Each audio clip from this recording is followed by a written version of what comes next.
कल आपने देखा कि हमने आपको बताया था कि डिजीज यानी differential diagnosis of acute upper abdomen, जिसमें गैस्ट्राइटिस और गाल स्टोन का मैंने बताया था। गाल स्टोन यानी कि पित्ते की पथरी, गाल स्टोन पित्ते की पथरी कोलीलिथियासिस कहलाती है। ठीक है, लिथियासिस जहाँ भी लग जाएगा, लिथियासिस जहाँ भी लग जाएगा मेडिकल टर्मिनोलॉजी में लिथियासिस के मायने होंगे ये पथरी है। अब पथरी कहाँ है? कोलीलिथियासिस। ठीक है, ये इधर से जोड़ दो, इधर कोलीलिथियासिस यानी कोल जो है वो हम कहते हैं पित्ते को, कोलीलिथियासिस पित्ते में पथरी है। अच्छा, इसी तरह ये जो है पथरी का मैंने बताया आपको गाल स्टोन, उसमें आपने कहते हैं गाल स्टोन। ठीक है, ये भी बता दिया आपको। अच्छा, एक बात याद रखिए, इसकी मैंने डिटेल बताई थी आपको और कोशिश ये की थी कि मैक्सिमम वो चल सके। इसके साथ साथ एक और चीज़ है जो बिल्कुल एपिगैस्ट्रिक रीजन में होती है, ऊपर के रीजन में 9 रीजन मैंने बताया था। एपिगैस्ट्रिक रीजन में इस जगह पे बहुत पीछे इस तरह का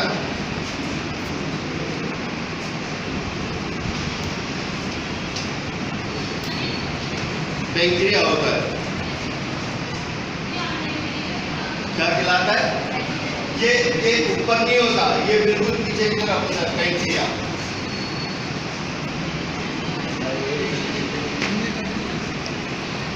पैंक्रिया जो है वो इसकी इन्फ्लेमेशन हो जाए तो पैंक्रियाटाइटिस होता है। पैंक्रियाटाइटिस मैंने यहाँ लिखा था लास्ट में, पैंक्रियाटाइटिस अगर हो गया तो भी मैंने कल बताया था कि गाल स्टोन में और पैंक्रियाटाइटिस में दर्द बंद नहीं होता, मोस्टली दर्द नहीं होता। पैंक्रियाटाइटिस और गाल स्टोन को हम कैसे एक्यूट आउट करेंगे? एक्यूट आउट करने का तरीका याद रखिएगा। जब हम एग्जामिनेशन पे आते हैं, एग्जामिनेशन पे तो पैल्पेशन खिलाती है।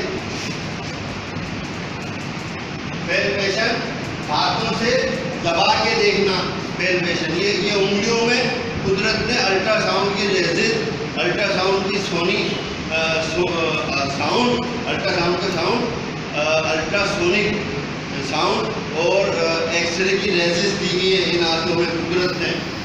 ये कुदरत का करिश्मा है। आप जब सीख लेंगे तो ऐसे दबा के पैल्पेशन करके अंदाज़ा लगाएंगे कि भाई ये पेशेंट जो है गैस्ट्राइटिस का है, गाल स्टोन का है, हेपेटाइटिस का है। हेपेटाइटिस के बाद इन्फ्लेमेशन ऑफ द लीवर या खुदा न खास्ता पैंक्रियाटाइटिस का है।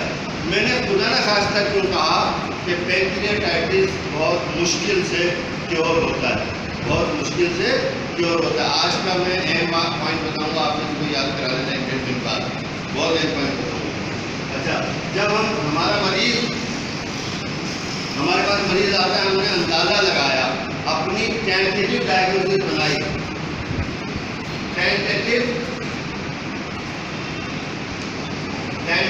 डायग्नोसिस बनाई कि आरसी अपनी जाती डायग्नोसिस कि भाई according to me and according to my experience and my examination I suspect that the patient is cholelithiasis, patient is cholecystitis, patient is gastritis, patient is duodenal ulcer, patient is gastric ulcer या patient of pancreatitis।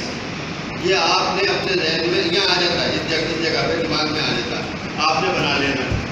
ये आपने diagnosis बनाई। अब आपको for the confirmation of diagnosis किन चीज़ों का सहारा लेना पड़ेगा मैं आपको बता दूँ। आपने चार्ट से टेस्ट करा लेना।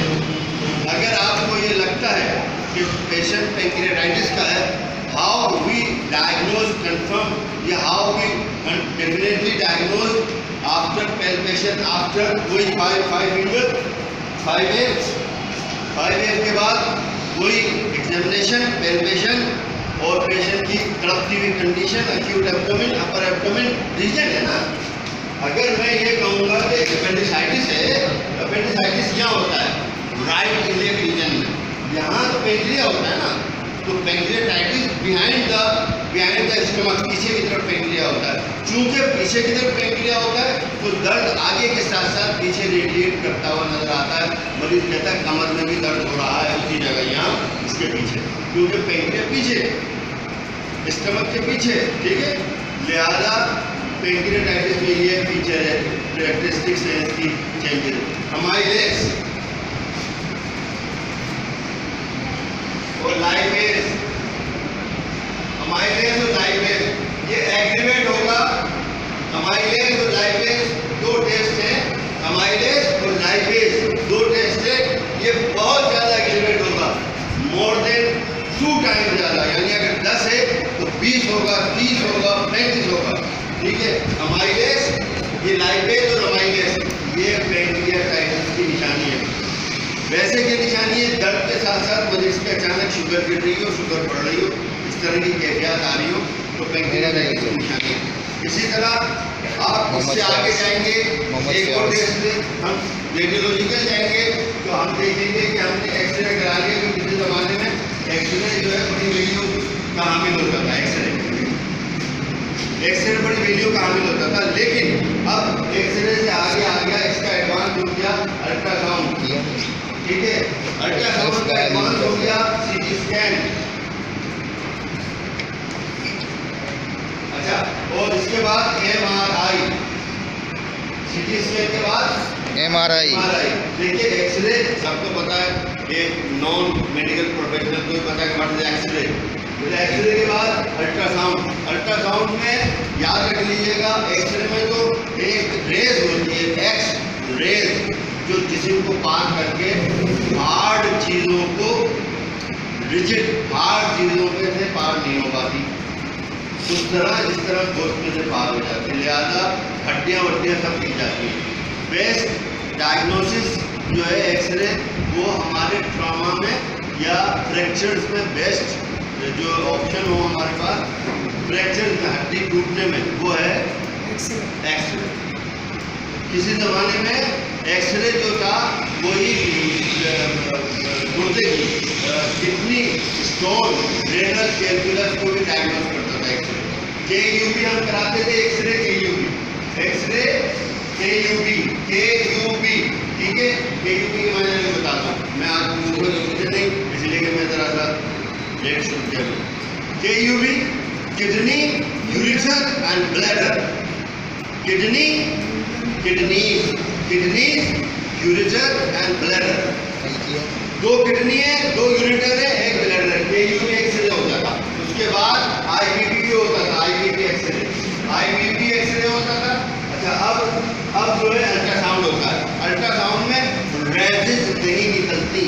अल्ट्रासाउंड में किस तरह हम चेक करते हैं तो बताएगा, ये जैसे मैं पानी पीती हूँ।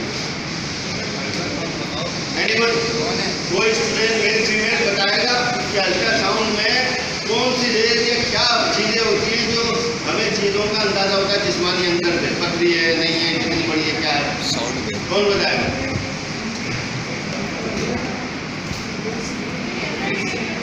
कैमरा, कैमरा डिटेक्ट करता है, इन्होंने कहा है कैमरे के नीचे कैमरा, ये कैमरा है, इसके मैं अपने हाथ में कैमरा रख लूँ, अंदर से कैसे बताएगा? सर वो जेल सी कुछ लगाते हैं ना पे, जेल से कुछ लगाते हैं, पत्तू दिखा देती है आपका, वो मूवी में देखा है मैंने तो।